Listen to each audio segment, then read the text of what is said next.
Então, bom dia, nós estamos começando agora. Queria dar boas-vindas a todas, todos e todes, né? Eu sou Sheila Cabo Geraldo, para quem não me conhece, sou do programa de pós-graduação em artes da UERJ, e esse é o primeiro seminário de pesquisa em artes do grupo Escrita, Arte, História e Crítica. Bom, esse grupo ele tem uma proposta, né, de fazer um exercício de escrita, uma escrita que transita entre a história da arte, as teorias da arte e a crítica, né? É um grupo coordenado por mim e pela professora Gisele Ribeiro, da UFES, aqui presente, e que eu vou também pedir, vou apresentar e vou pedir que ela fale um pouquinho sobre essa experiência do grupo e a participação dela. Eu queria inicialmente dar, ainda antes da gente começar, alguns avisos, né? Essa mesa, primeira mesa de hoje, ela vai ser, vai ter como participantes a artista Paula Trope e a artista do campo da cena, Camila Ferzi, e vai ser comentada pelo professor Ricardo Basbal. Cada um vai ter 20 minutos para falar e depois, ao final, a gente vai abrir 10 minutos para perguntas. As perguntas devem ser encaminhadas ao chat, né? No final apenas é que a gente vai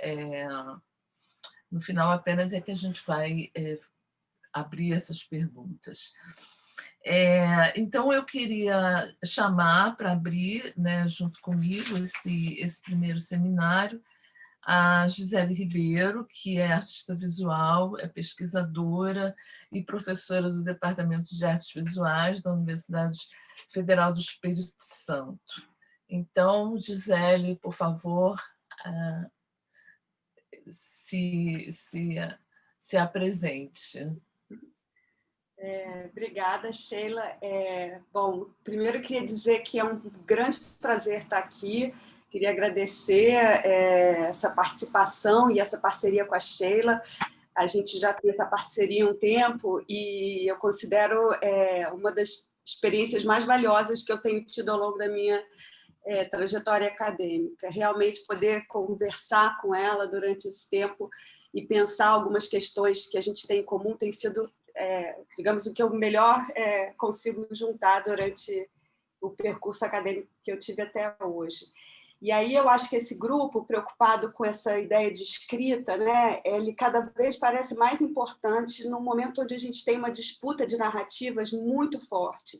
E aí a arte se posicionar enquanto campo que vai pensar tanto o que a gente narra, mas como a gente narra. Isso eu acho que é uma das contribuições mais interessantes do campo da arte para a gente poder pensar a materialidade das coisas, né? Quando a gente vem, né, de uma trajetória histórica onde a materialidade das coisas é muito importante, isso faz com que, quando a gente pensa a escrita, a gente pense não só no que é narrado, mas como é narrado. E aí esse grupo eu acho muito caro para mim, justamente por ter essa possibilidade, né, de enfocar. Além de tudo, a gente tem em comum, eu e Sheila, tanta preocupação pelas diversas dimensões políticas da arte, isso acho que é o que conecta mais as nossas pesquisas, e um foco também direcionado para a produção latino-americana, e que esse grupo também consegue amarrar. Então, queria dizer que eu estou muito contente de estar aqui, também rever alguns colegas que vão estar comentando as mesas e os alunos pós-graduandos que eu tive contato recentemente durante o meu pós-doc na UERJ, no Instituto de Artes da UERJ. Eu reconheci, né, alguns alunos que tiveram nas conversas, nas palestras que a gente fez, e estou bastante curiosa para ver como é que anda a pesquisa em curso, né? Fico muito contente, agradeço a Sheila por essa junção, né? Por promover isso e juntar a gente aqui. É isso. Obrigada. Obrigada, Gisele. é sempre um prazer, né, fazer esse trabalho em conjunto do Instituto, com o Instituto de Artes da UERJ, né, o programa de pós-graduação da UERJ, o programa de pós-graduação da UFES, a Faculdade de Artes, né, do Instituto de Artes da UFES, e a gente tem feito e tem se encontrado de uma maneira muito produtiva, né, no sentido de pensar mesmo o que é essa escrita e de que maneira a gente pode avançar nessas discussões, né, sobre a pesquisa em artes e a escrita, né, fazendo parte dessa pesquisa. Então, eu agradeço, né? Nós ainda estamos esperando a presença do professor Ricardo Basbal, que deve entrar às 10 horas, a gente ainda tem alguns minutos. Então, eu queria começar, então, a falar das duas apresentações de hoje, né? A gente vai ter a apresentação da Paula Trope, que é artista visual, né, e doutoranda do programa de pós-graduação em artes. A Paula já tem uma trajetória grande como artista e vem desenvolvendo uma pesquisa bastante interessante, muito importante no sentido de uma escrita de artista, né?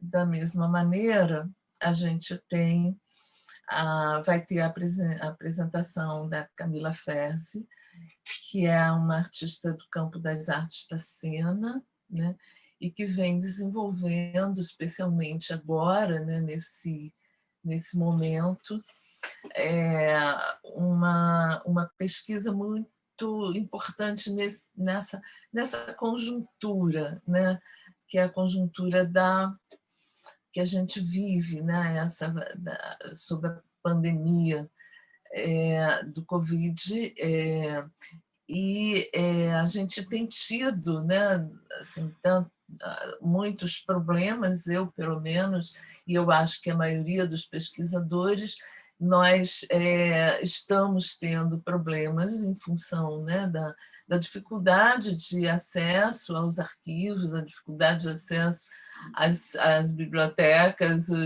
e os espaços de arte, né, os museus, galerias, porque a gente passou esse ano inteiro, né, sob essa condição de uma condição, né, muito especial, com muitas dificuldades, né, sem falar no nosso distanciamento social, né, e na quantidade de pessoas, né, que têm falecido ao longo, né, que faleceu e que está falecendo ao longo desse ano, que nos deixa numa situação bastante grave, né? Então, acho também muito interessante a gente estar nesse momento, né, nesse final de ano, um ano, né, muito complicado, muito difícil, né, mas que a gente considera que seja um ano de urgências, né? A gente precisa fazer ainda alguma coisa que nos permita continuar, né? Ter algum tipo de perspectiva para o próximo ano. Então, eu queria convidar a Paula e a Camila para entrarem. Queria também pedir para que quem não estiver falando que desligue a sua câmera, né, para a gente ficar apenas com os falantes, né, e para não ficar muito pesado, né? Também desliguem os seus microfones e as câmeras.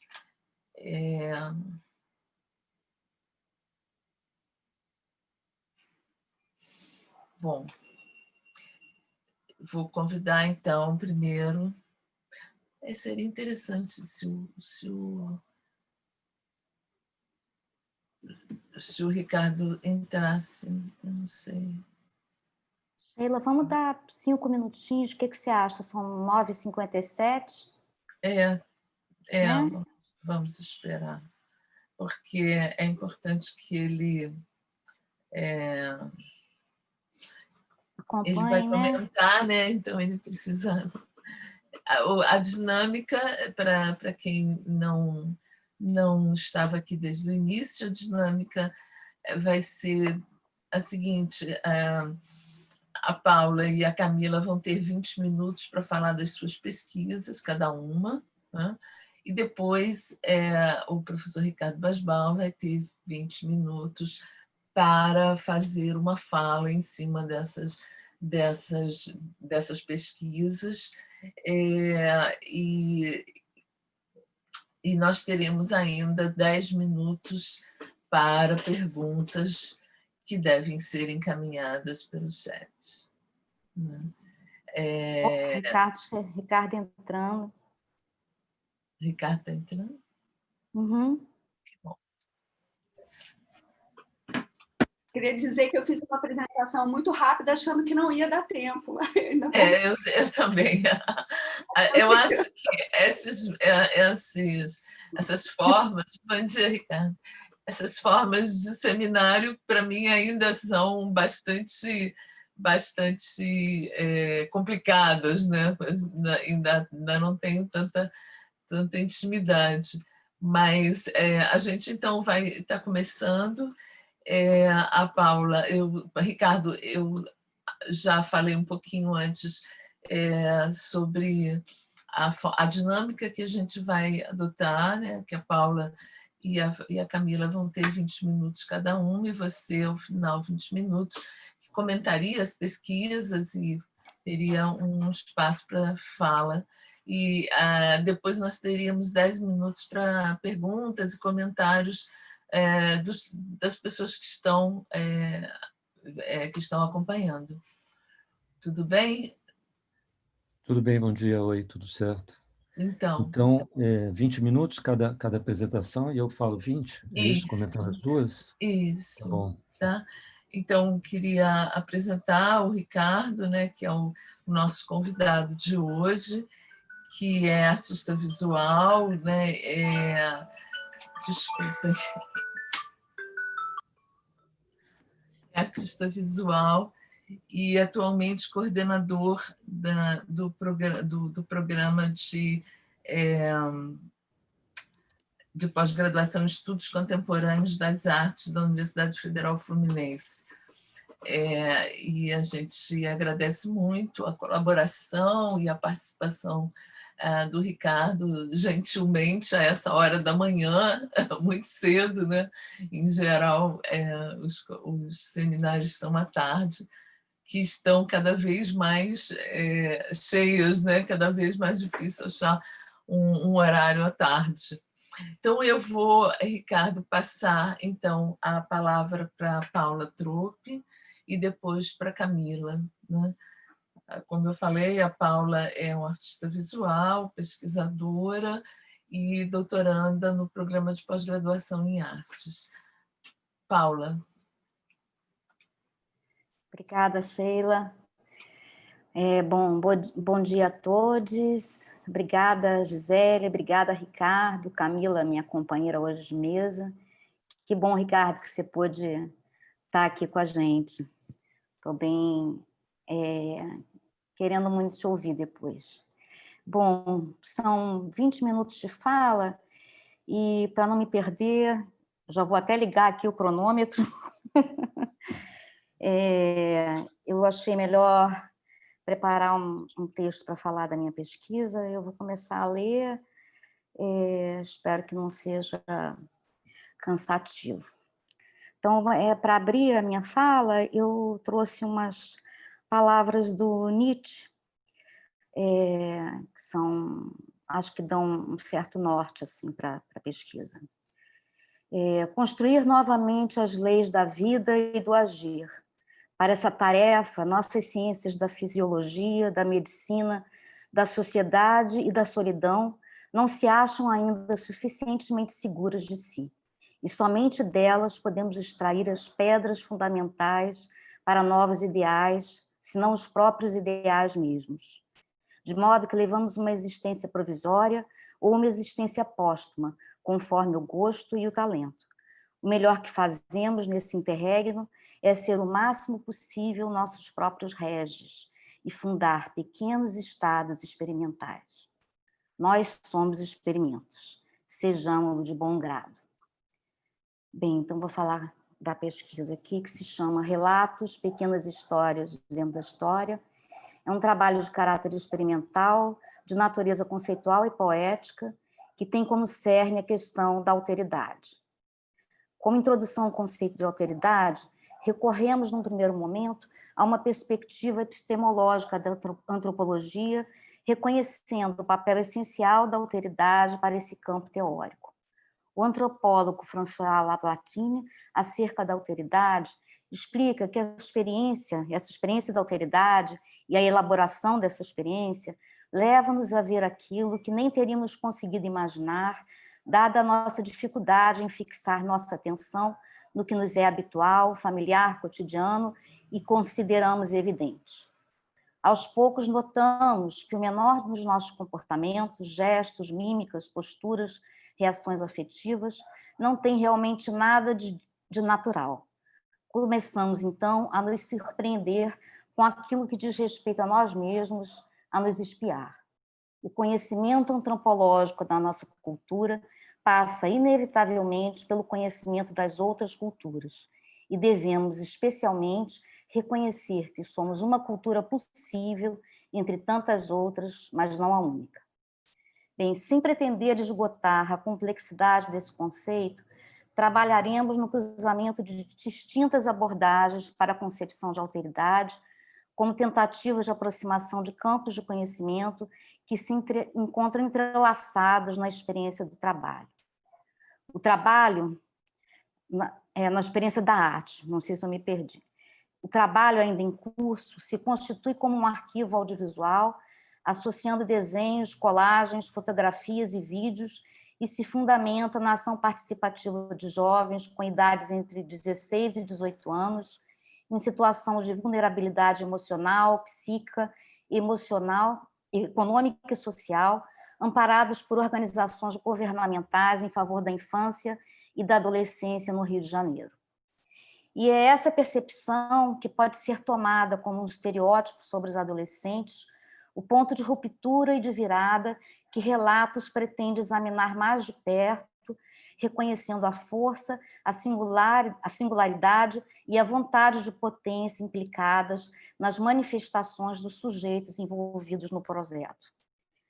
Motivo-me aqui por Friedrich Nietzsche, que ao longo de sua obra, como em Além do Bem e do Mal, entre outros títulos, propõe uma cosmologia, uma visão ontológica da existência em que tudo são forças, afirmativas ou reativas, em luta constante, e que proclama o desejo e a vontade de potência criativa como forças propulsoras da liberdade e da vida. Tomou-se como premissa que as discussões em torno do conceito de arquivo estão presentes na investigação de inúmeros artistas na contemporaneidade.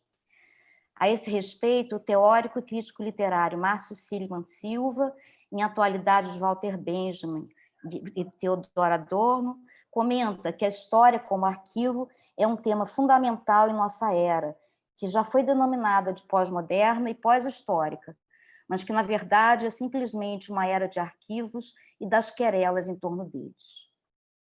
Os adolescentes atuam na construção das imagens e sons que constituem a obra como protagonistas de suas histórias. Tal participação é a motivação mesma dessa investigação.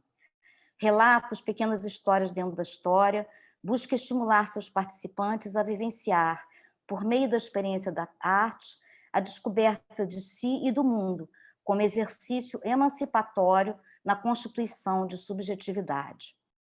A noção de constituição de subjetividade será problematizada na tese a partir da perspectiva da linguagem, como pensada por Mikhail Bakhtin em A Estética da Criação Verbal e por Roland Barthes, principalmente em Roland Barthes por Roland Barthes. Da filosofia, buscamos o conceito de constituição de subjetividade, como foi desenvolvido por Michel Foucault em A Escrita de Si, a ética do cuidado de si como prática da liberdade e a hermenêutica do sujeito, entre outros escritos, em geral reconhecidos como de sua fase ética, em que investiga a estruturação ética do sujeito, procurando pensar o que é o sujeito, seus modos de subjetivação, para que possa tornar-se sujeito legítimo de conhecimento. Estão conseguindo acompanhar, gente? Está num bom ritmo? Bom, conhecendo em maior profundidade a temática da infância e da juventude, compreender em maior profundidade a temática da infância e da juventude em um contexto de fragilidade social, investigar as possibilidades de transformação desse estado de coisas através da arte, como exercício de prática de liberdade, nos parecem as questões de maior relevância dessa pesquisa. A metodologia se baseia em estratégias artísticas de caráter dialógico, criando uma espécie de jogo entre artista e participantes, com a intenção de produzir compartilhamento de vivências, além de possibilitar a construção de redes de contato e de diversificação das relações. Para o filósofo Mikhail Bakhtin, o dialogismo é o princípio constitutivo da comunicação. A linguagem dialógica seria uma construção das relações entre os índices sociais de valores que constituem o enunciado, compreendido como a unidade da comunicação discursiva e da interação social. A todo enunciado corresponderia um processo de trocas, réplicas, intervenções, marcas de alternância dos sujeitos falantes, produtores do discurso. Essa seria a natureza das unidades da língua enquanto sistema. Através da articulação de diferentes instâncias de linguagem, procura-se criar espaços de significação, de modo que os protagonistas do trabalho possam elaborar suas experiências. Os adolescentes são encorajados a se apropriar dos recursos disponibilizados em função das demandas e intenções que apresentam para atuar no processo de realização da obra. A proposta é que os jovens construam imagens de seus objetos e assuntos de interesse pelo uso da fotografia, de colagens e desenhos. Ao mesmo tempo, são convidados a participar, criando aproximações dessas imagens com suas histórias de vida e narrativas poéticas, ressignificando com seus depoimentos gravados em vídeo, suas vivências nas instituições, em família, na rua, etc. Dessa forma, atuam duplamente como sujeitos, produtores de linguagem, colaboradores da obra. A expressão sujeito utilizada aqui e no decorrer da tese é considerada tal como proposta pelo filósofo e psicanalista Jacques Lacan. De maneira simplificada, o sujeito lacaniano está subjugado à linguagem, que é a base de todas as suas formas de organização pessoal e social. Para ele, a condição de existência do inconsciente só existe no sujeito falante. Nesse sentido, não se trata de uma identidade congelada, mas de um sujeito em eterno processo de constituição e de desfazimento. A partir desse primeiro movimento, os jovens, rapazes e moças das casas de acolhida que participam do projeto trocarão entre si as imagens produzidas e suas narrativas num processo de fruição de trocas sociais, materiais e simbólicas, entre a artista e os adolescentes participantes, entre os próprios jovens e numa outra esfera, entre o que a obra poderá comunicar aos que as experienciarem. Trocas simbólicas é o termo utilizado pelo artista e ativista Hans Hack e pelo sociólogo Pierre Bourdieu em Livre Troca, ao discorrerem sobre os benefícios que as trocas de bens simbólicos acarretam objetivamente no cotidiano, atuando em defesa do multiculturalismo, em oposição a um ponto de vista absoluto e universal, ou seja, em defesa da liberdade.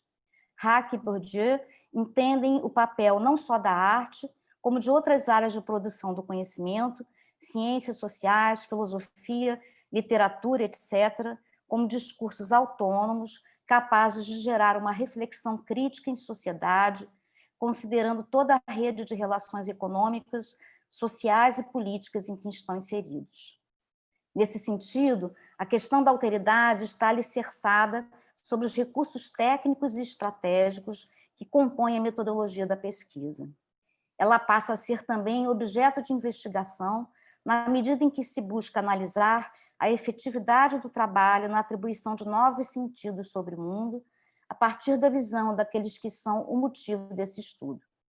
Igualmente, as diversas instâncias abordadas, a família, a escola, as instituições de acolhimento, a rua, passam a ser matéria de observação através das histórias narradas pelos adolescentes, assim como seu trânsito por esses diferentes espaços. Procura-se, portanto, compreender as experiências vividas num determinado contexto material e simbólico, a fim de romper paradigmas e estereótipos. Tal iniciativa se faz cada vez mais urgente, considerando o acirramento dos abismos e processos de exclusão social, com a ascensão de estados de natureza fascista e eugenista, que atingem principalmente aqueles mais vulneráveis, pobres, negros e jovens.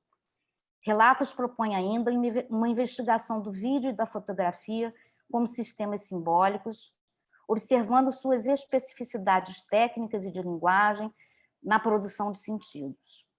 O trabalho faz uso de dispositivos diversos na captação de imagens fixas em movimento, desde celulares, câmeras digitais de baixo custo e câmeras antigas fora de uso, aliadas ao desenho, à colagem e à utilização de equipamentos de última geração no tratamento e edição da imagem digital.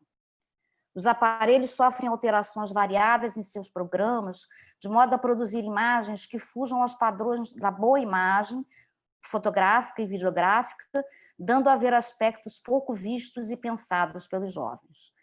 Dessa forma, a questão tecnológica se converte também em objeto de estudo numa investigação de linguagens.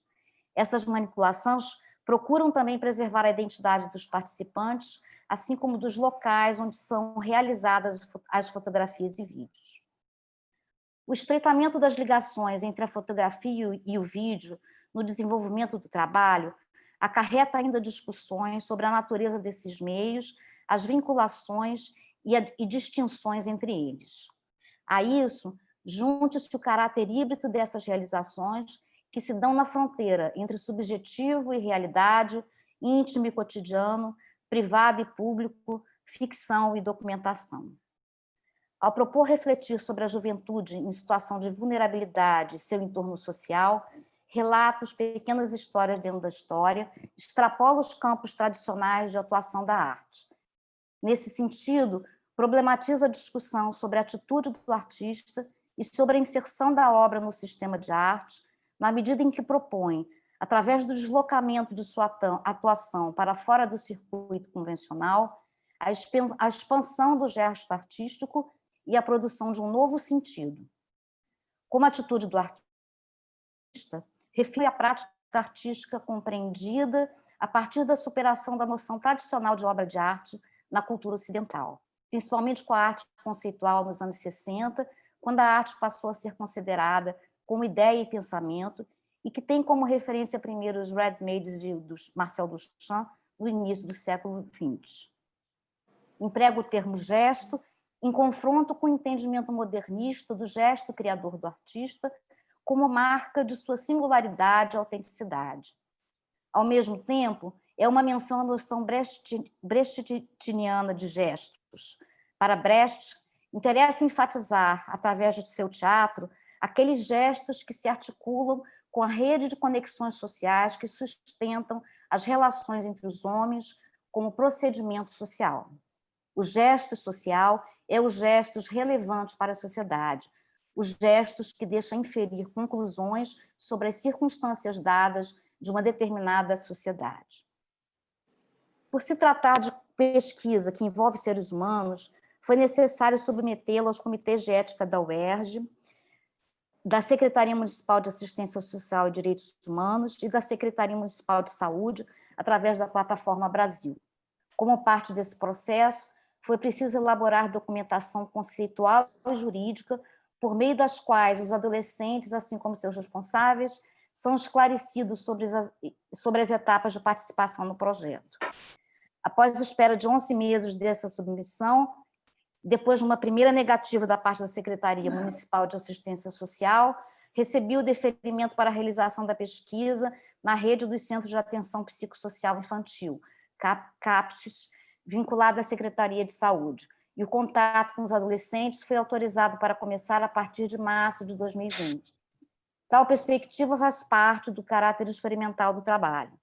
Parece importante observar a situação ainda inabitual de submissão de pesquisa pelo Programa de Pós-Graduação em Artes da UERJ, aprovada pela Plataforma Brasil, abre assim um precedente para outros projetos envolvendo distintas redes institucionais e áreas de conhecimento. O trabalho teve um breve início no CAPSI Maurício de Souza e precisou ser adaptado para os jovens que frequentavam a instituição por conta de comprometimentos psíquicos e emocionais de ordens diversas, principalmente autismo. Entretanto, fui forçada a suspender ainda em março por conta da paralisação dos CAPSIs pelo surto da Covid-19.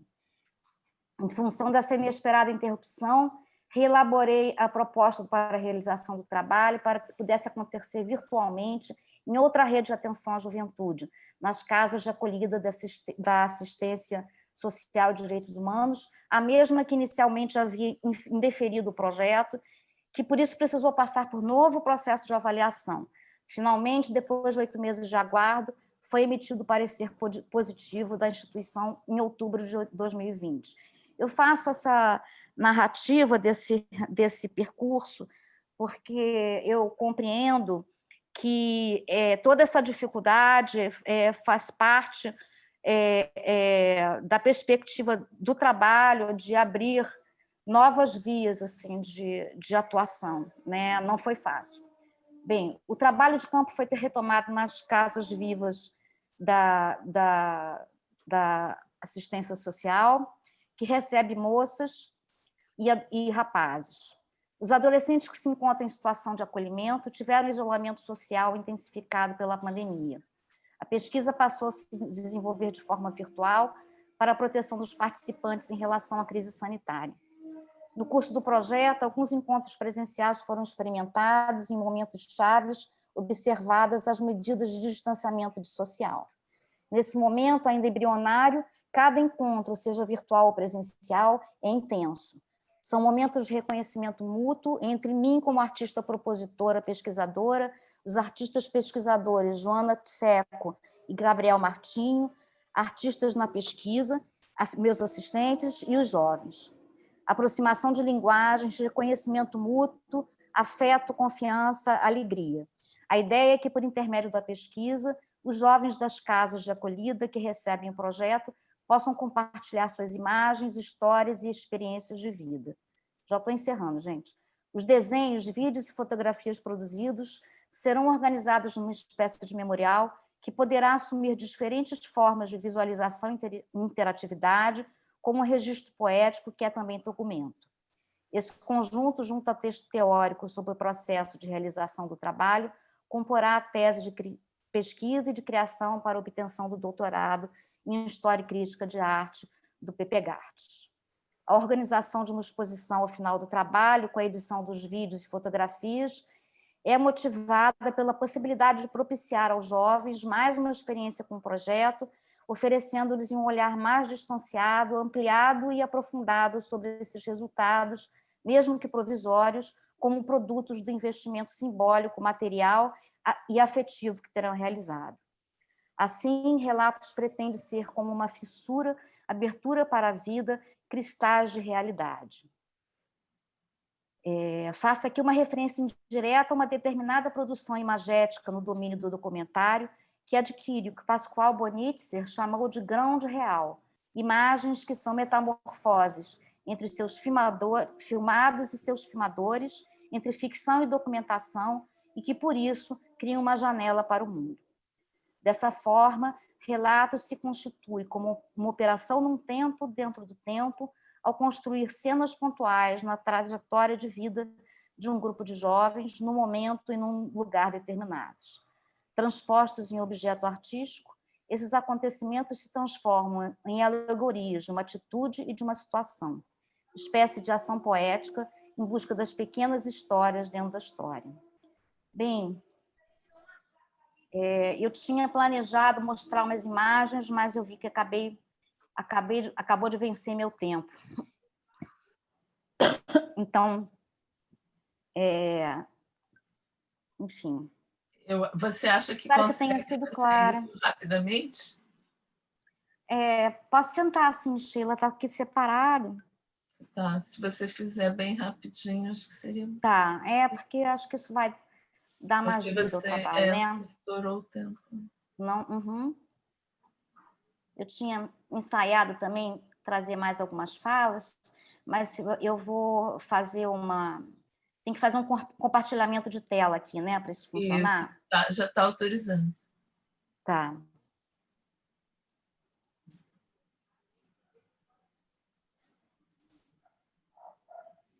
Bem, a minha ideia, na verdade, era mostrar essas imagens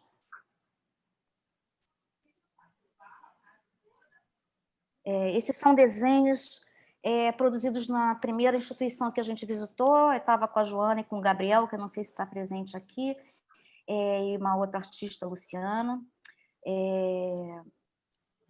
E além da experiência do trabalho com desenho, né, que é uma tentativa, um exercício de percepção em que a gente estimulava os jovens a produzirem desenhos de si mesmos através de um recurso do espelho, através dessas grandes folhas de papel pardo com o uso de carvão, que depois desenhassem a si mesmos de olhos fechados. Vou passar rapidinho porque o tempo acabou ficando curto. Então, o que vocês estão vendo é sempre o desenho que eles fazem, primeiro a partir de observação e depois experimentando se desenharem com os olhos fechados. Eu tinha planejado fazer a leitura do que a gente está chamando de memórias dos encontros, porque essas notas elas farão parte também do corpo da tese, na medida que contam um pouco da experiência vivida nesses momentos dos encontros. Né? Então, esses são os desenhos produzidos durante a visita da gente à casa, ao CAPSI. Ai, meu Deus, espera aí, abri errado. Agora, você tem que encerrar. Sheila, estava tudo... Eu sei. Tem que encerrar o compartilhamento. Ah, é? Para poder voltar, você encerra. encerra. Não posso. Não, mas posso mostrar outras coisas? Acho que não, né? Ai, tá. Se depois der tempo, você mostra. Então tá bom. Nos comentários. Tá bom. Encerra, por favor. Tá. Como é que eu faço? Tem encerrar compartilhamento. Ah, pronto. Isso. Tá. Muito obrigada, Paula. Obrigada a vocês. Depois a gente vai ter um pouquinho de tempo para conversar no final, né? Então, se você puder passar mais uma ou duas imagens. Te agradeço pela apresentação. Eu queria chamar, então, a Camila Fersi.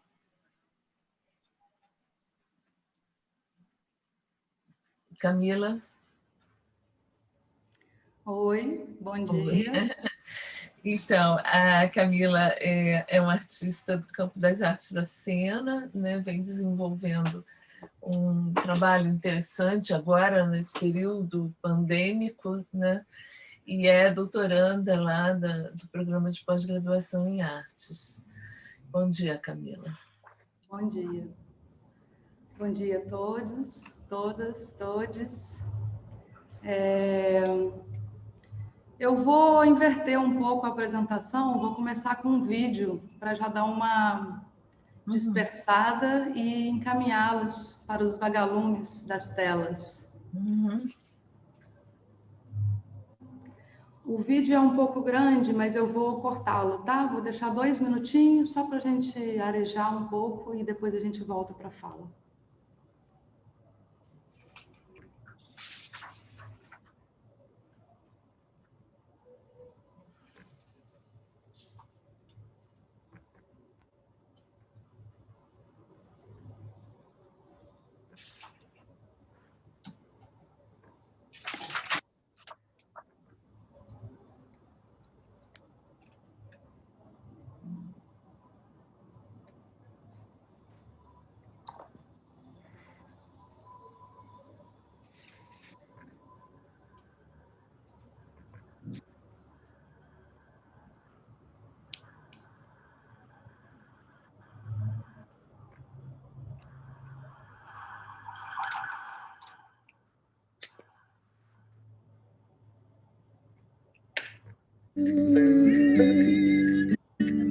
Tanto sufrió por ella que hasta la muerte la fue llamando.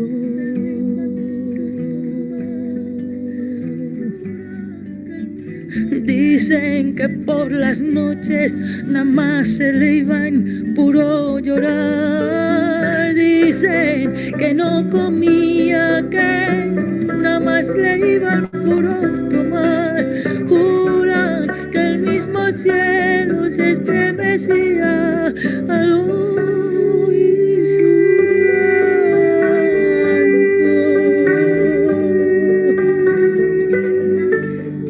llanto. Tanto sufrió por ella que hasta la muerte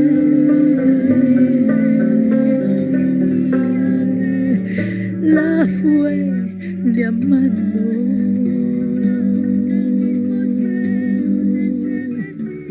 Ay, ay, ay, ay,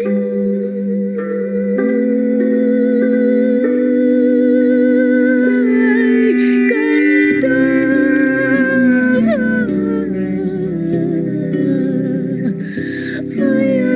ay, ay,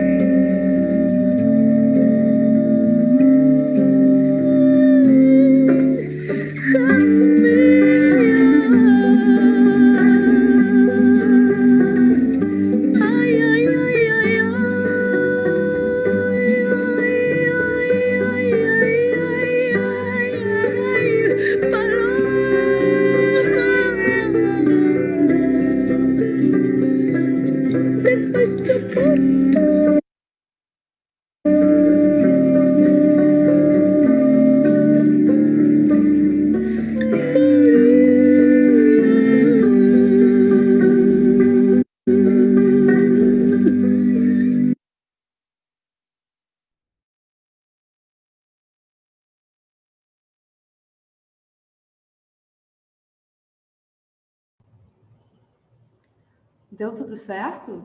Só um vídeo? Tá, ótimo.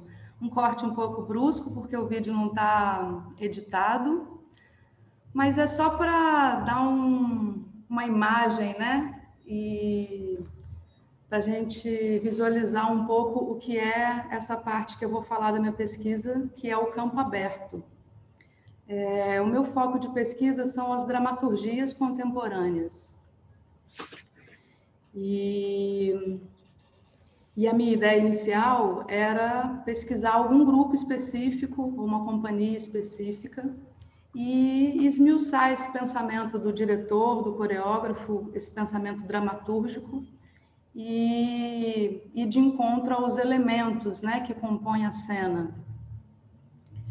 Só que diante da pandemia e do isolamento, eu me vi, como várias pessoas, pressionadas a achar uma fresta, achar uma fenda de atuação, né? Então, eu rapidamente criei esse encontro de improvisação e composição, que foi se tornando um encontro de improvisação e composição, né? Começou muito como uma ação-encontro, para pesquisar e praticar improvisação e composição. E esse termo, campo aberto, foi inspirado no termo cena expandida, que é muito usado nas artes da cena e nas artes performativas. O campo aberto situa uma prática num espaço, tempo, contexto, que não é exatamente um lugar, mas uma situação que embala alguns eventos, como o encontro, a festa, o trabalho, pesquisa de construção de estruturas através de noções de improvisação e composição. A experiência, então, reúne tudo isso. Eu vou compartilhar uma outra tela.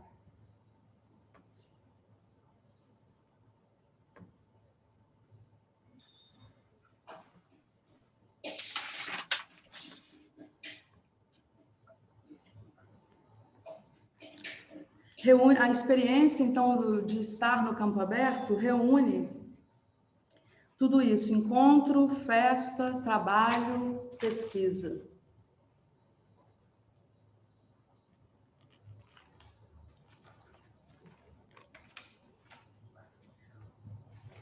Os encontros começaram junto com o isolamento, como alternativa ao impedimento de circular.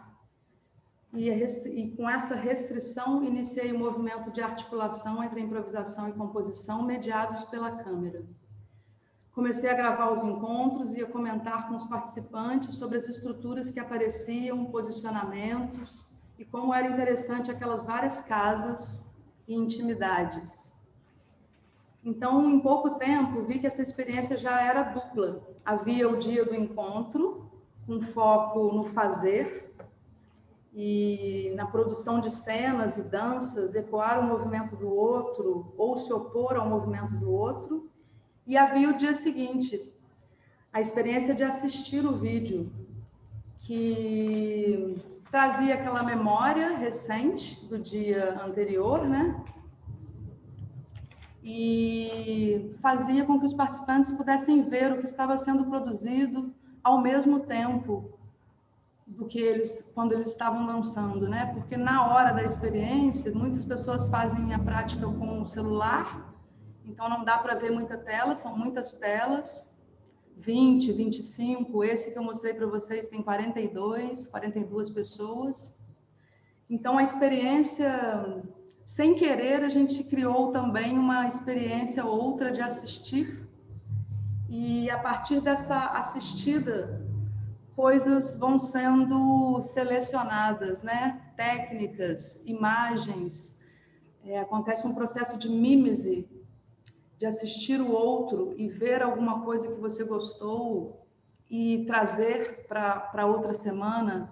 Então, um eterno refazer das coisas, né? Improvisar, já compondo, observar, a partir da observação e assistir o vídeo, se apropriar daquelas composições, daquelas maneiras de fazer variadas e incorporá-las ao seu fazer da próxima semana.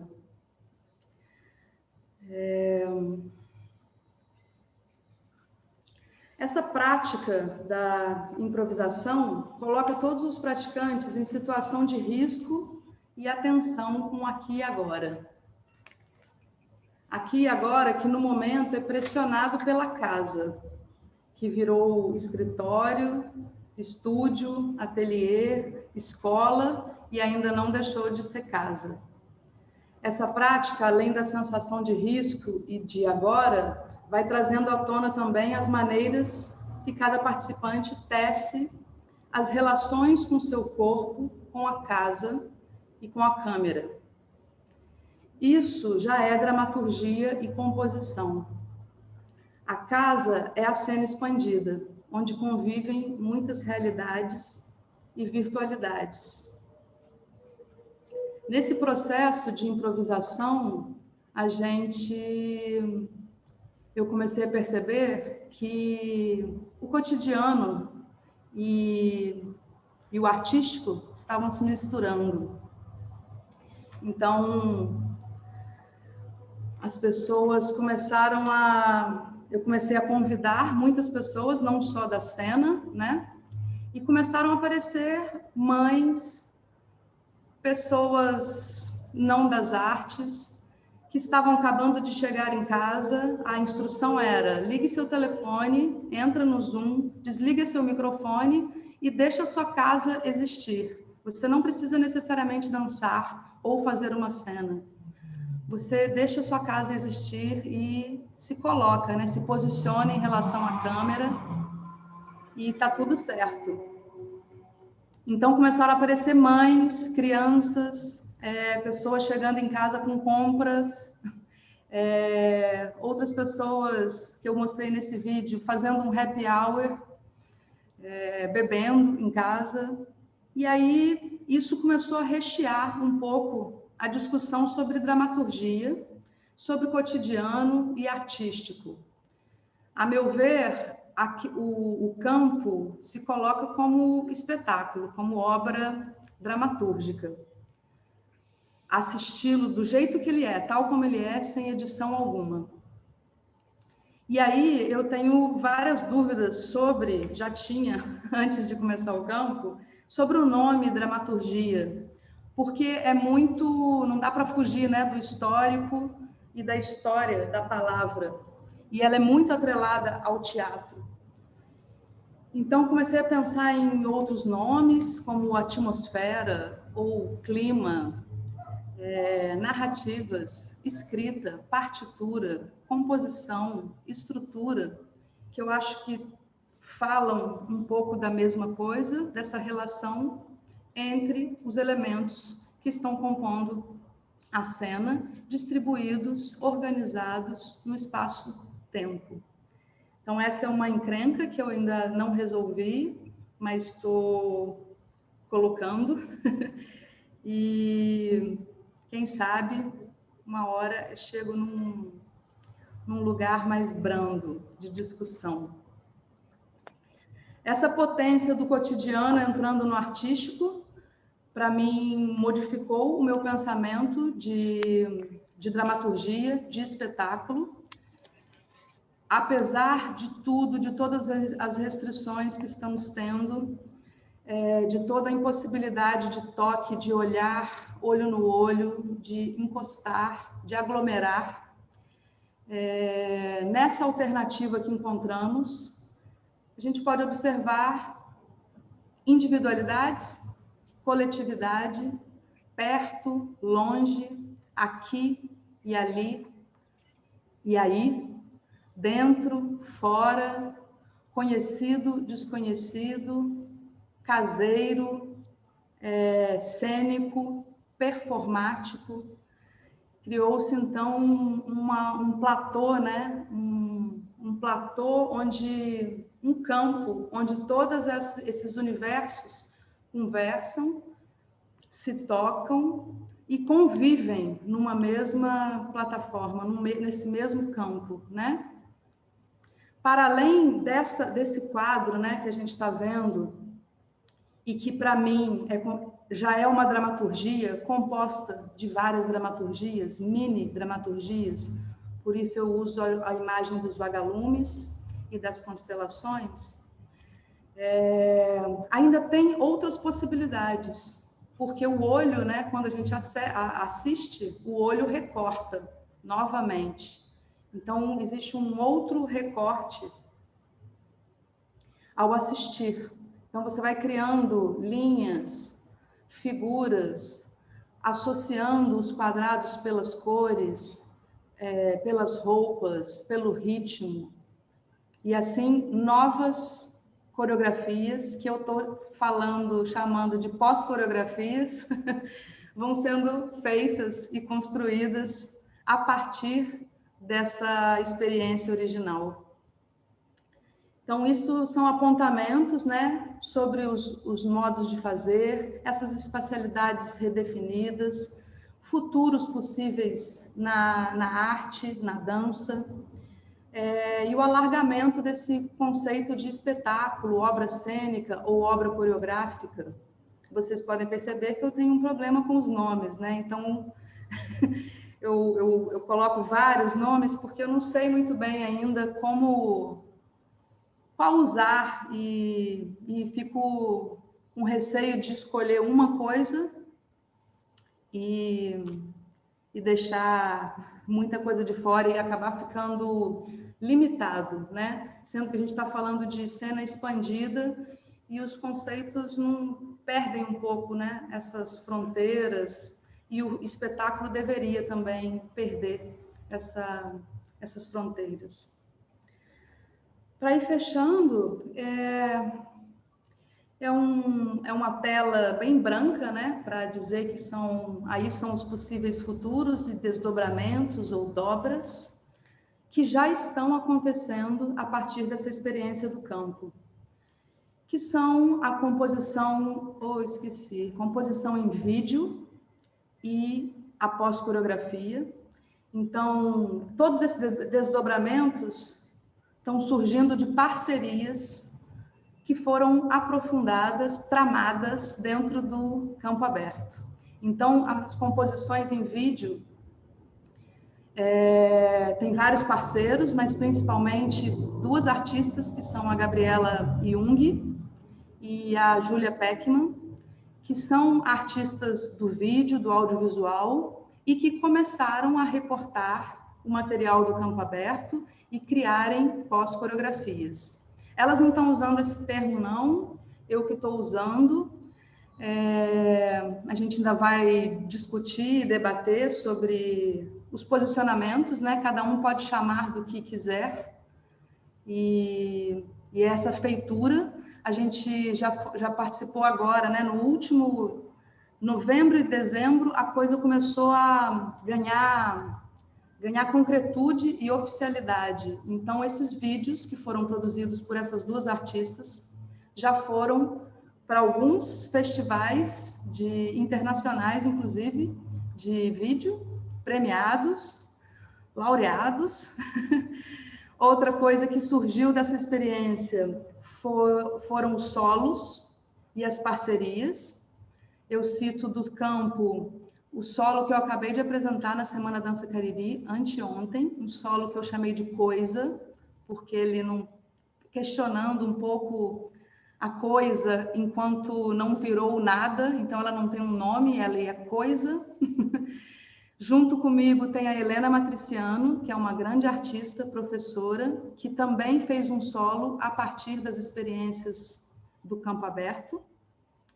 E não um solo, mas um trabalho de parceria com a Denise Catilina, que eu acho que está aí também, que ela é inspirada no campo e nas ideias dela de trabalhar com o Zoom e usar a ferramenta do Zoom, dos fundos e dos filtros como ferramenta artística, né, e não para ilustrar uma outra arte. A gente se juntou e criou a Tecnoperformance, que a gente apresentou no Arte Rio.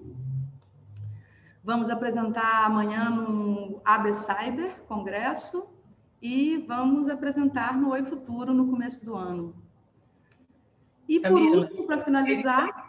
Camila, vamos, se você conseguir fechar agora. Eu estou com o meu cronômetro que tem 40 segundos. Tá já estou fechando. Só para falar do documentário, que é a última coisa, que eu acho que é um projeto de dramatúrgico, onde eu quero reunir todas as informações, várias conversas, mensagens, áudios que revelem um pouco o pensamento e a conversa entre os participantes mais assíduos que entraram no campo. É isso. Obrigada. Espero que não tenha sido muito chato. É isso. Obrigada. Obrigada a você, Camila. Muito obrigada por ter dividido com a gente seu projeto e seu trabalho. É isso. A gente vai convidar, então, agora o Ricardo Basbal. Eu pediria que quem não estiver falando, que se puder desligar a câmera e o microfone, é melhor. Ricardo, por favor. Bom dia a todos, todas, todes, enfim. E, bom, prazer estar aqui com vocês. Queria agradecer a Sheila o convite e a Paula e a Camila pelas falas. Sumiu todo mundo, não estou vendo mais do rosto de ninguém. Elas estão desligadas com... Bom, isso que aconteceu aqui é, de certo modo, desafiador para mim também, porque tem que reagir rapidamente a coisas que eu não conhecia, de certo modo, né? Eu, de feito, me sinto como se eu estivesse indo para a academia de ginástica de manhã, sem estar acordado, e ver uma bola, tem que pegar e tal. Então, é uma coisa de, realmente, a gente estar muito atento ao que vocês trouxeram, que é super interessante. E, claro, impossível eu fazer um comentário que abarque o conjunto de todas as questões ou problemas que vocês trouxeram, né? Eu vou tentar, no meu tempo limitado, também pontuar algumas questões. Eu tive acesso aos resumos, né, que vocês me mandaram, e desses resumos, claro, já deu para perceber um pouco alguns caminhos, e agora, ouvindo vocês, deu para entender melhor as questões de cada prática, né? São super interessantes. De alguma maneira, me identifico com questões que vocês trazem, tanto a Paula quanto a Camila, porque são questões que eu também enfrento em alguns dos meus projetos, né? De maneiras, às vezes, convergentes e outras vezes de maneiras divergentes, né? Claro. Então, eu acho que a apresentação da Paula, como ela lê um texto, é uma apresentação mais cheia de nuances, né? Porque o texto ali tem uma fala super compacta e com muitas referências. E no caso da Camila, ela teve uma apresentação mais oral, então, no sentido, tem mais interstício, no sentido de eu conseguir perceber algumas respirações assim na condução da apresentação. Mas as duas foram muito legais. Em relação ao seu trabalho, Paula, que achei super instigante, no correr da sua apresentação, em alguns momentos eu me vi, desculpe pelas associações meio súbitas, tá? Mas é assim que esse processo pode se dar, no sentido que eu estou ouvindo, assim, tentando reagir. Mas em alguns momentos eu parecia que eu estava me deslocando para questões muito matriciais assim da arte brasileira, lá no início, final dos anos 40, lá no Engenho de Dentro, com Mário Pedrosa e os seus colegas, Anísio da Silveira, no sentido de, bom, como trabalhar grupos de pessoas que estão excluídas da sociedade, no sentido habitual, né, no estatuto de sujeitos cidadãos com todos os direitos civis, né, e pessoas excluídas por conta de problemas, enfim, de saúde ou vulnerabilidades as mais variadas e tal. Mas é claro que a gente não está naquele momento, mas me vi ali a impressão que eu tinha é você mobilizando questões, né, tão importantes, vamos dizer assim, da arte como necessidade vital, que a gente data ali no final dos anos 40, a partir dessa movimentação desses intelectuais e artistas, né, tão importantes no cenário brasileiro, e você tentando, num esforço, não é, conduzir uma prática para pessoas desassistidas, e acreditando na relevância dessa prática e no caráter emancipatório dessa prática. Não é? Evidentemente que a expressão estética ela é uma prática libertadora e fortalecedora, não é? Porque mobiliza questões de cunho pessoal e subjetivo para além das prisões do cotidiano. Então, você trazer para pessoas desassistidas essa prática é realmente muito importante, né? É uma coisa cujo valor é inestimável, vamos dizer assim, e se aproxima das ferramentas de saúde, né? É interessante você ter começado a sua fala com o Nietzsche, né? Porque o pensamento do Nietzsche é também um pensamento de uma espécie de saúde do corpo pensante, do corpo social, né? Do corpo que afirma a vitalidade, as formas de vida, para além de pequenas capturas, né? Nos loops institucionais e tal. E aí eu percebi que sentia falta, né, mas como a Paula não está em 1949, 50, né, a gente está falando de 2020. Então, aonde estão as inscrições? Essa é uma primeira questão que me me chamou a atenção. Onde estão as inscrições, de fato, institucionais, que fazem a diferença desse lugar onde esses jovens estão? Que lugar é esse? Que tipo de vida se tem ali? Que tipo de, de molduras institucionais estão ali? Porque quando você traz as práticas artísticas, ditas artísticas, o próprio termo artístico, o que a gente entende como artístico hoje, é um termo que também vem, bom, já que você citou arte conceitual, evidentemente, que é uma ferramenta importante para o meu trabalho, para a minha maneira de abordar essas questões, né? Quer dizer, você está trazendo conceitos de obra de arte, vamos dizer assim, que vêm da onde, né? Quer dizer, por que que a gente entende aquilo como obra de arte, não como uma outra coisa? É necessário isso? Você termina, fala, bom, vamos fazer uma exposição. O que é isso? É necessário? Para que serve essa exposição? Porque já está entrando uma outra ordem de questões. Eu entendo perfeitamente que para pessoas que estão vivendo num sistema de exclusão social, a exposição é super importante, que é uma maneira de contato com a sociedade, né? É uma janela, é uma porta, é um momento de socialização, de compartilhamento. Mas isso tudo traz todas as molduras institucionais do campo da arte. E como esses trabalhos vão ser percebidos ali? Isso é necessário? Até que ponto isso traz algum tipo de elemento, vamos dizer assim, dessa cura, né, nietzschiana, ou traz um segundo enquadramento? Isso é uma questão que não é nem um pouco nova, mas é uma questão que você tem que entender para onde isso está andando e até que ponto isso é necessário, ou se é interessante buscar outros modos de compartilhamento disso. É uma pergunta que está aberta, em aberto, eu não sei. Não que as ferramentas de enquadramento do campo da arte sejam adoecedoras e não emancipadoras. Claro que não, elas também são emancipadoras. Mas você tem que saber manusear isso, tomar todos os cuidados necessários, né? E, sobretudo, onde está a Paula Tropp nesse jogo, não é? Quem é a Paula Tropp no sentido dessa agente, artista, né? Terapeuta, curandeira, no sentido amplo da palavra, né? Curadora, alguém que tem as melhores intenções, né?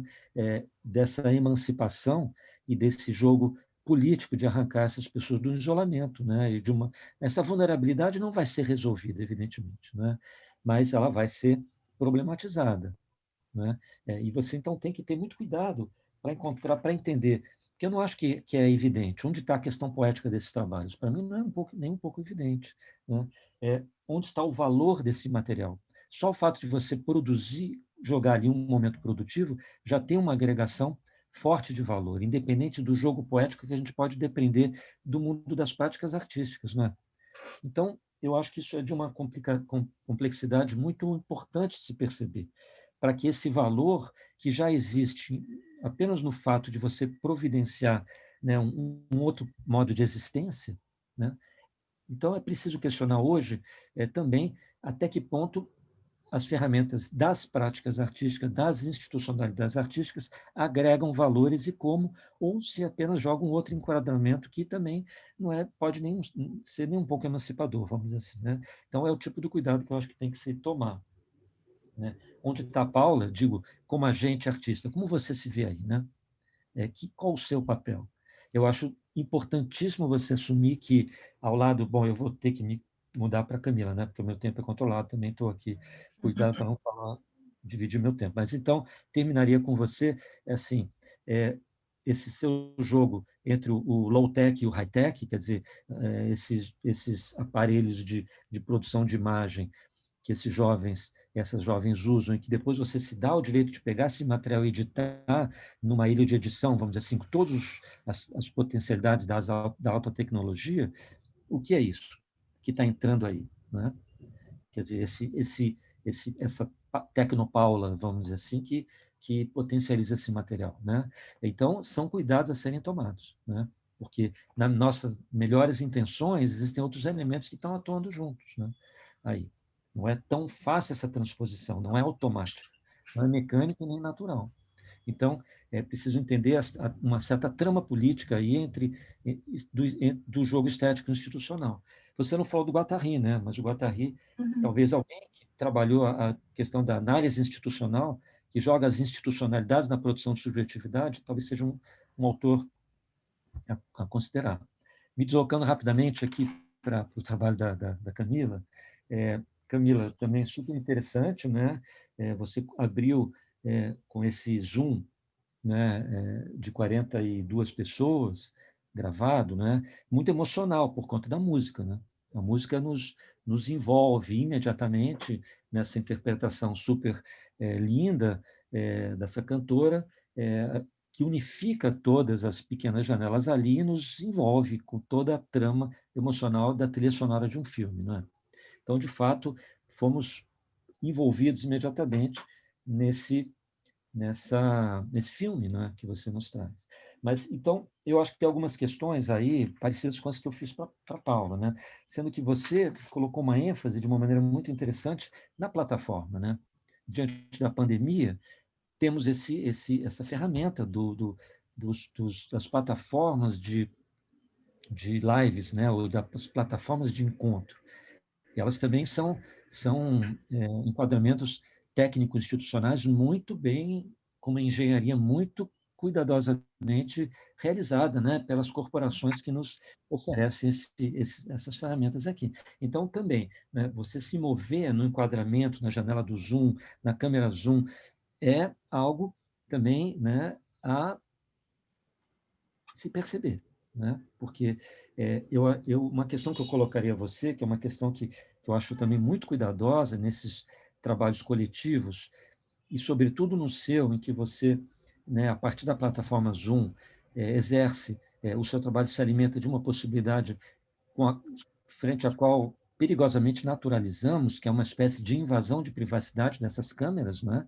Estamos agora invadindo os lares, cada um uns dos outros, com essas câmeras que né, mais uma vez, complicam a relação entre público e privado, né, em que o nosso espaço doméstico é lançado, né, inclusive, esse encontro está sendo gravado, né, assim como os que você faz, e você fez questão de falar das mães, das donas de casa, das pessoas que, né, trazem o seu dia a dia para aí, né? Então, eu entendo que também é preciso entender, dentro da poética do discurso que você está colocando, os limites da plataforma, os limites técnicos da plataforma, e tentar ver como explorá-los, né? E não ser simplesmente enquadrada pela plataforma, né? Porque eu acho que tem aí uma questão delicada no que você falou, e eu te devolvo como questão, porque, claro que isso não é nem um pouco facilmente resolvível, que é um limite, né, de um certo do improviso e do espontaneísmo, né? Quer dizer, o que é o improviso? Mesmo na música do jazz, né? Os grandes improvisadores, por um lado, são músicos que trabalham o seu próprio repertório, né? Improvisam algo que já sabem, improvisam dentro de uma metodologia que já dominam, né? Então, de alguma maneira, o seu método ele joga com certo espontaneísmo de corpos não exatamente treinados no trabalho do corpo, que vão, né, se mover dentro do repertórios que já estão inscritos nos seus próprios corpos, né? Corpos, se a gente quiser, né? E aí é preciso também entender essas questões do improviso, né? Na verdade, você está ativando, provocando corpos, né, a evocar repertórios já culturalmente inscritos, né, em cada um de nós. E até que ponto você quer transformar esses corpos ou fazê-los se mover até o limite possível desses repertórios que já existem? Como você quer conduzi-los, né, conduzi-las a partir das questões de uma poética que você está querendo agenciar? Então, tem aí uma questão delicada. Eu achei super honesto da sua parte, né, muito bacana também você assumir esse limite discursivo, né? Quer inventar palavras, porque é exatamente isso, né? As ferramentas já estão inscritas na gente corporalmente pelo nosso crescimento numa certa sociedade, nosso percurso educacional em certas escolas, nossa vida num país como o Brasil, com imensas desigualdades sociais e problemas estruturais que todos nós sabemos, gravíssimos, que estão nos nossos corpos. A gente teria que desautomatizá-los, né, para transformá-los. Então, tem aí um limite também instigante, complexo e difícil, né, entre o improviso e a repetição, né, do que a gente já sabe. Então, quando você fala, quer inventar novas palavras, você quer buscar o que você não sabe. Né? E eu sou eu estimularia ao máximo você, de fato, inventar vocabulário. O que te impede? Nada, né? Digo, o que te impede é um cuidado, de um rigor, né? Mas se as palavras não estão dando conta, inventa novas palavras, né? E as novas palavras são também uma ferramenta provocadora para desconstruir corpos a partir das inscrições discursivas que já nos habitam, né? De fato, enfim, todos esses grandes pensadores do discurso, Derrida e etc., o próprio Foucault, estão atentos a isso, né? Quer dizer, como ser estrangeiro na sua própria língua, né? Como falar diferente a partir de uma fala que nos atravessa, que não somos nós que falamos, nós somos falados por essas falas, né? É um problema que também atravessa a questão da Paula, do trabalho da Paula. Então, eu vejo essa questão como um lugar-chave para você, e que, claro, ganha mais uma camada de complexidade no uso da plataforma Zoom, no dificuldade que a gente tem da comunicação remota, não é? Mas é muito bonito você trazer pessoas participantes dos mais diversos campos, mas são cuidados, né? Esses espaços domésticos invadidos, a força dessas câmeras que nos atravessam, né? A força dessas plataformas corporativas e institucionais que a gente tem que lidar. Então, tudo isso já cria uma pré-discursividade que já habita toda a prática que está sendo ativada por você, né? E é como se todo improviso possível aqui fosse um improviso que o próprio Zoom está nos deixando fazer. Como ir além disso, né? Então, claro, é uma questão super importante que ela se inscreve na sua ideia do campo aberto. O campo aberto é exatamente isso, né? Ou campo ampliado, enfim, essa ideia da abertura do campo. Na verdade, o famoso campo ampliado da Rosalind Krauss é uma maneira que ela tem de escapar do binarismo, né? Os binarismos que levam a beco sem saída, ela amplia o campo lá pelo aquele famoso esquema lá do grupo Klein, né? Quadrado semiótico lá do Greimas e tal, é uma maneira de sair do impasse binarista, né? Então, onde o Zoom cria um impasse binário, né? Mas, na verdade, o Zoom também já se move no lugar do algoritmo, não é mais impasse binário, a coisa complica mais ainda. É o impasse do algoritmo. É difícil, mas você tem que invadir isso e vai tensionando a plataforma, né? Eu acho que você está num caminho muito instigante, muito provocador, né? Você fala atmosfera, clima, partitura, composição, estrutura, tudo isso.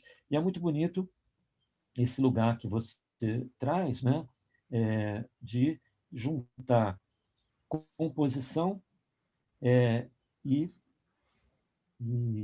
improviso, né? Improvisação e composição. Quer dizer, porque a improvisação ela faz emergir esses repertórios, né?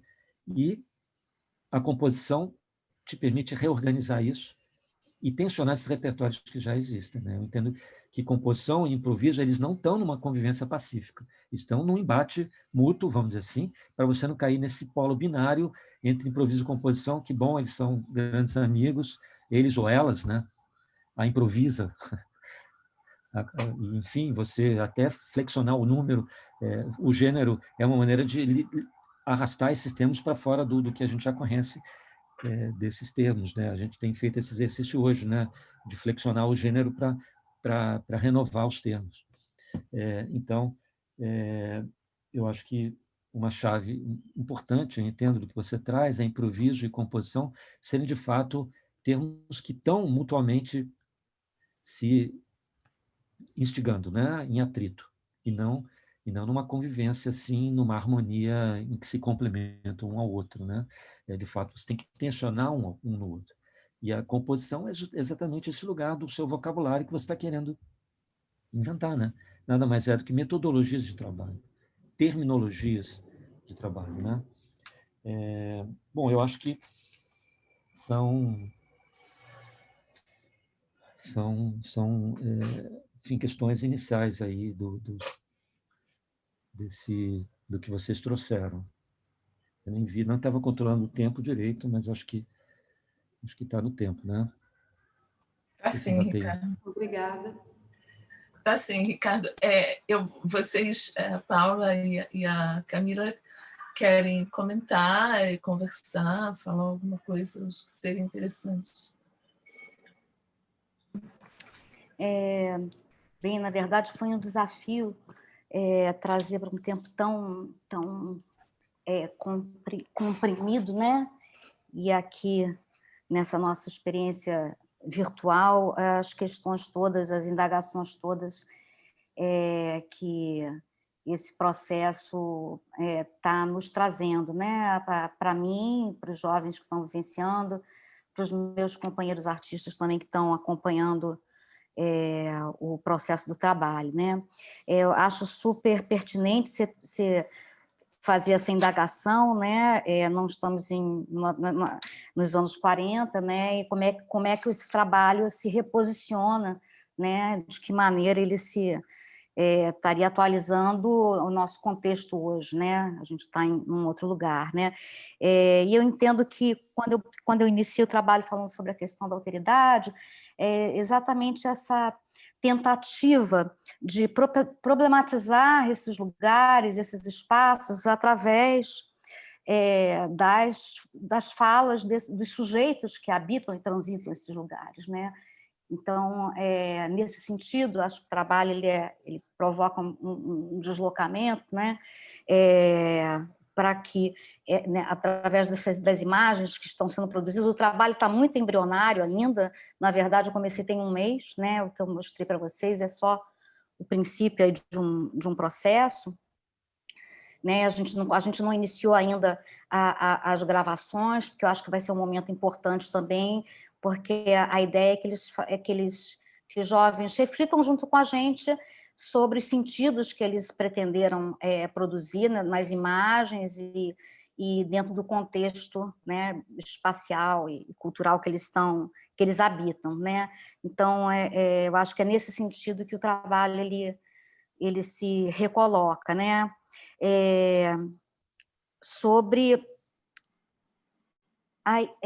Ricardo, me lembra um pouco sobre a questão...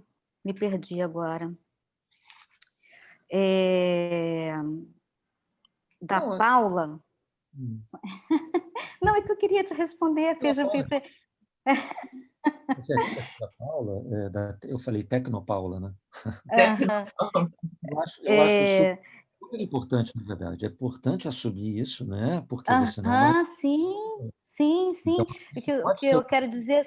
e aí aí que se dá a questão dialógica. Pronto, você já me ajudou, né?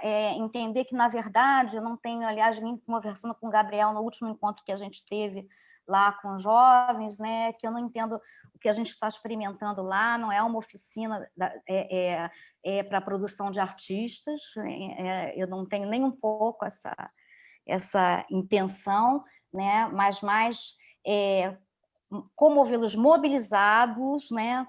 Com essa possibilidade através de diferentes ferramentas, e o tempo todo também eu vou tentando desmontar essas ferramentas, né? No sentido de quando eu falo em colagens, desenhos, assim, a ideia é que eles, a partir das fotografias, que eles sobreponham desenhos, sobreponham colagens, numa desconstrução dessas linguagens, e eu tenho falado muito com os jovens, né? Gabriel está por aí, da importância. A gente, no último encontro, a gente conversou sobre o que é arte, né? O que a gente está fazendo aqui, né? O que pode ser arte. E as escutas são maravilhosas, assim, né? Gabriel, um dos meninos falou assim: a arte é tudo, parece que é uma resposta feita, mas já não, eles estão mobilizadíssimos. Ele falou: a arte é a maneira como eu dobro a minha roupa, é a roupa que eu só gosto de me vestir de branco, né? Porque eu tenho falado com eles assim que a arte é essa possibilidade da gente produzir sentido, que o mais importante, né, eles se apropriarem dessas ferramentas. A gente vem conversando muito sobre como é fácil a gente virar como é que eu falei, Gabriel? Operário dessas câmeras, né? Porque a gente agora já não está mais nos desenhos, a gente tá trabalhando com aquelas câmeras compactas, cheias de botões, é um desafio enorme. E aí eu deixei um monte de filtros lá para eles tentarem alterar, mas as imagens, enfim, como uma outra possibilidade, né? Mas isso também não garante nada. O que eu acho que garante é que essa possibilidade deles intencionarem nessa produção de imagens, da gente compartilhar isso, né? Então, a gente tem tido momentos assim, logo nos primeiros encontros, um dos meninos falou assim: eu quero ser caricaturista. O outro falou assim, como é que eu faço? Será, mas isso que a gente está fazendo aqui, eu vou poder ser fotógrafo? Quer dizer, a intenção não é formar artistas. É lógico que eu já estava falando com o Gabriel, a gente vai ter que arranjar um curso para esse menino poder desenvolver isso daí, né? Mas não é, o importante não é isso, né? Por isso é que eu fui lá no Nietzsche, né? Eu acho que o Derrida também, enfim, no momento da tese, eu trago isso, nessa questão da captura pelas instituições, né? Mas o que eu sinto é que nesses lugares o trabalho ele provoca, ele é muito ruidoso, sabe? Foi muito difícil entrar ali dentro e é impressionante assim a aridez das experiências que os meninos têm e como o trabalho. Eu estou muito feliz assim pelo que eu estou sentindo. A gente está ainda tateando, mas assim eles estão vindo, né? E a Paula se dá, porque a Paula se transforma, e o Gabriel se transforma, e a Joana se transforma, nesses diálogos que a gente vai estabelecendo, que são completamente imprevisíveis, porque se eu soubesse, não estava lá buscando, né? Eu enfatizo muito com eles de como a adolescência é um momento de virada, e essa faixa etária que eu resolvi trabalhar entre 16 e 18, essa passagem, né, digamos assim, para a vida adulta, né, um momento em que a gente tem que fazer escolhas, né, e de que essas ferramentas possam servir para que eles problematizem essas questões, sabe? Que lugar eles estão hoje, o que eles estão pretendendo. Então, eu acho que, como artista também, eu não tenho medo, não, eu tenho certeza que o meu comentário sobre o material que eles estão produzindo, ele vai se dar num segundo momento, quando eu estiver fazendo as chamadas entrevistas, né? Porque nesse momento eu acho que eu vou atuar mais como é difícil o termo, né? Uma diretora, enfim, né? Enfim, porque na produção dos diálogos, né? Desses diálogos gravados, né? E quando eu cito essa sobreposição de tecnologias, né, de a possibilidade de edição, em outros trabalhos, e nesse também, a intenção não é, de maneira nenhuma, fazer uma edição cheia de cortes, são planos contínuos, respeitando, né, o tempo, né, da fala, né, a questão da oralidade é muito forte no trabalho, né? Então, Paula, Oi? desculpa Tá te bom. interromper, é que a gente Tá. tem umas perguntas e seria interessante a gente poder abrir também Tá para as bem. outras perguntas. Tá Não sei bem. se a Bom, minha mas é isso, eu acho que... aqui. Tá? Tá Dá bem. uma fechadinha. Tá bom. Para fechar, a questão da exposição, acho que é super pertinente a sua pergunta também. É perigosíssimo isso, né? Como eu falei, a ideia não é que seja ali uma oficina para a produção de artistas, né? Mas sim para a produção de sentidos, né? Descoberta de novos ou possíveis sentidos ali que possam acontecer, essas ações como ativadoras, né? Também não estou querendo ensinar nada, mas eu vejo que para eles, a minha ideia é fazer reunir esses trabalhos para eles mesmos, provavelmente nas próprias casas de acolhida, sabe?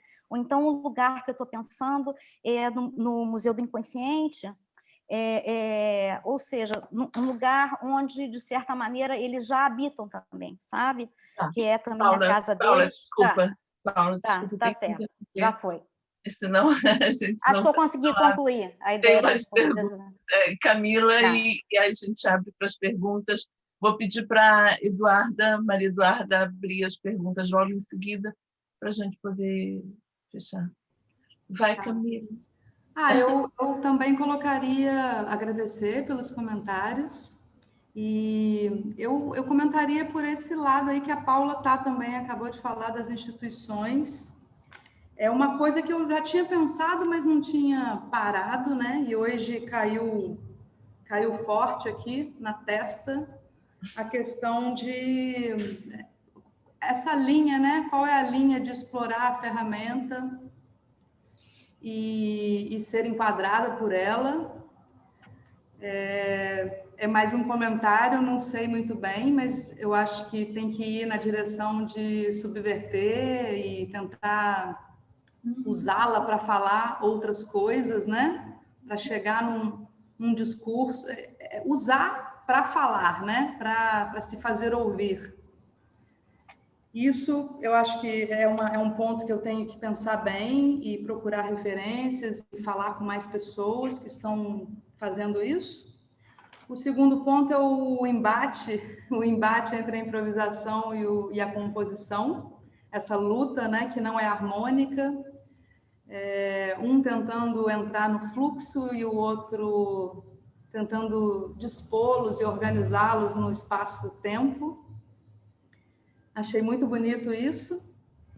E a outra coisa da invenção das palavras, né? Que também tem a ver com a improvisação e a composição, pegar mais profundamente essa ideia de inventar mais palavras e, usando o seu termo, usando a expressão que você falou, arrastar os termos para fora dele mesmo. É isso, esses 3 pontos que eu achei muito...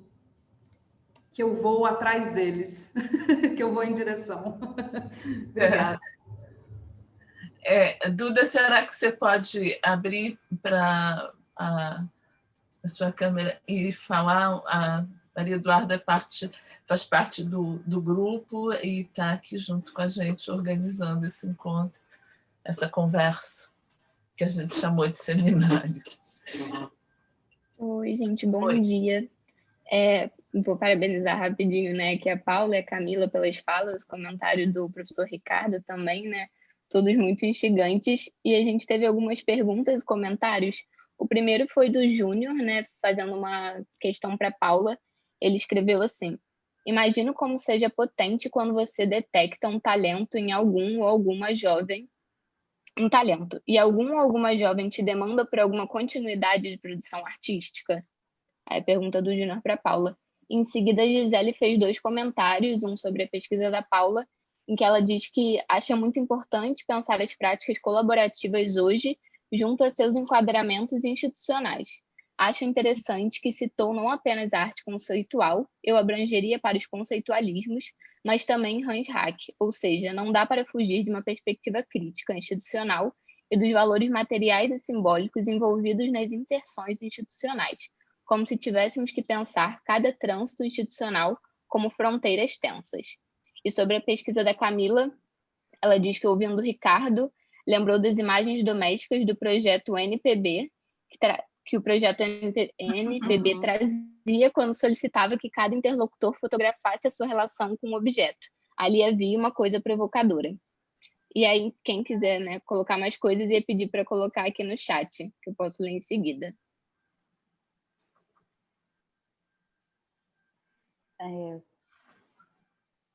Não sei se vocês querem comentar ou responder as perguntas ou comentar. A gente tem assim o tempo praticamente estourado, mas acho que dá para fazer mais uns 5 minutos.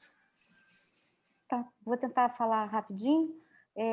Eu acho que em relação à questão do Júnior, eu falei um pouco a ideia do trabalho, não é estar produzindo, não é uma oficina de arte, nem estar pretendendo formar artistas, né?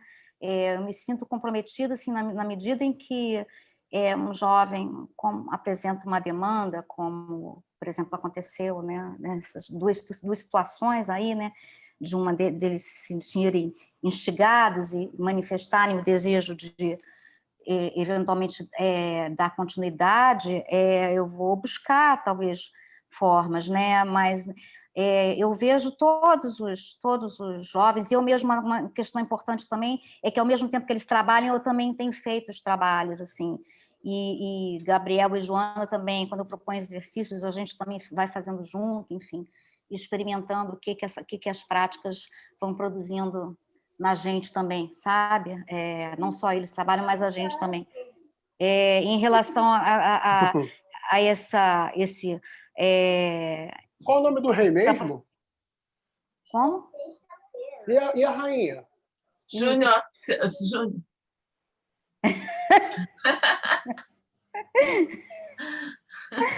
Gisele, acho que essa sua questão também tem a ver com o que o Ricardo falou. Eu acho que é isso mesmo. Bom, eu o tempo todo eu vou assim tateando, né, com muita. Acho que a única coisa que a gente tem que buscar fugir é de sermos ingênuos aí, né? Eu acho que esse atrito ele se dá desde o início, desde a dificuldade de entrar dentro da instituição. E ali dentro a maneira como a gente... Em uma das instituições, não foi me permitido entrar dentro da casa, né? Eu acho que o trabalho, ele provoca, assim, ele é, de certa maneira, eu não esperava isso, muito ameaçador para essas instituições. Eu não esperava que fosse tanto. E a ideia é que os próprios jovens problematizem, né? Como é a experiência deles ali dentro, né? Não sei se respondi. Camila, quer falar mais alguma coisa? Não, só comentar que eu vi o comentário da professora Gisele aqui, né, de produzir artrito crítico, né, e mexer com as referências, e ela sugeriu aqui o Paul Preciado, Sociedade do Espetáculo e os escritos da Yvonne Rainer, que eu bem peguei eles esse final de semana, pensando em fazer um manifesto parecido, e quero só agradecer pelas referências e eu vou atrás dessas sugestões e pensar nesses atritos que eu posso criar, atritos críticos em relação à experiência e ao que está acontecendo agora. Muito obrigada. Então, Ricardo, quer falar mais alguma coisa, fechar? A gente estaria fechando. Eu agradeço super a colaboração e eu acho a conversa muito boa, né? Porque Ricardo levantou questões super importantes e pertinentes. Bom, gente, eu queria prazer ter esse momento super breve de interlocução, né? Essas questões que eu trouxe são questões, sim, super amplas, né? E eu quero dizer que eu adorei ouvir a Camila e a Paula, acho que são trabalhos super fortes mesmo, e não é à toa que provocam questões tão fortes, né? Porque estão tocando nos eixos de coisas que a gente vai atravessando hoje mesmo, né? Eu só em relação às questões que eu trouxe para Paula, né? Quer dizer, eu não quis cair num lugar, vamos dizer assim, de paranoia estético-artística, dizendo que qualquer trânsito para o lugar institucional da arte ele é automaticamente instaurador de uma necessidade. Não, mas é que hoje a gente tem ferramentas para tomar esses cuidados, mas evidentemente com esses jovens em situação de tanta vulnerabilidade, né? As ferramentas da arte são super fortes, como você mesma percebe, né? E me chamou muito a atenção, não tive tempo de comentar, no tempo que você demorou para conseguir todas as autorizações, que já revelam nesse processo a importância dessa questão institucional, porque tudo isso são enquadramentos que não facilitam o seu trânsito ali, que criam filtros fortíssimos, né? E que você tem que entender o que é isso, né? Então, por exemplo, uma situação tão fechada, você muitas vezes simplesmente fazer qualquer abertura de uma porta aí em que você tira aquelas pessoas daquele enquadramento é um grande gesto, né? Em relação a Camila, enfim, Camila, acho que seu trabalho também tem uma potência aí, não é à toa que você indicou tantos desdobramentos, inclusive desdobramentos, né, fortes aí em curso, então que são tão fortes quanto as ações da sua prática ali do processo da cena aberta, né, o improviso e a composição com esses grupos é um momento forte e também igualmente forte você mostrou na sua fala os desdobramentos, né, pós-coreografias, solos, parcerias, a techno-performance.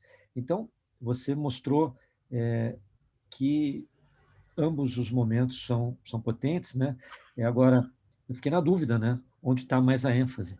Porque talvez até essa ênfase nos desdobramentos que você nos trouxe tão forte, né? Os prêmios dos festivais e todos os trabalhos que virão, mostra esse estado inicial como um estado matricial ou geração de materiais para trabalhos de desdobramento. Então, é outra coisa a se tomar cuidado, né?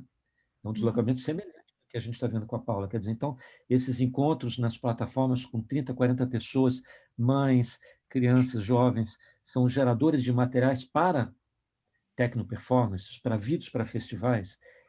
Esses deslocamentos são deslocamentos que são muito bonitos, mas eles também têm uma força e uma violência institucional, vamos dizer assim, que é preciso violência não é talvez o termo, mas uma veemência nesses trânsitos, não é? Que a gente às vezes atravessa num sopro fronteiras imensas e que transformações esse material sofre nesses deslocamentos. É preciso ter os cuidados devidos, né, para arrastar colaboradores de uma cena doméstica, de repente, para um festival, né, mundial. Que deslocamento é esse? Então, o seu papel assim como o da Paula, né, são agenciadores, assim, para trazer os devidos cuidados nesse processo de deslocamento para materiais que são gerados em territórios diversos e que são atravessados, né, por vocês, através de fronteiras que às vezes a gente não percebe que estão lá, mas que produzem efeitos imensos na produção e na transformação desses sentidos. Então, é preciso... Vocês são, enfim, um termo do Bruno Latour é o termo dos embaixadores, né?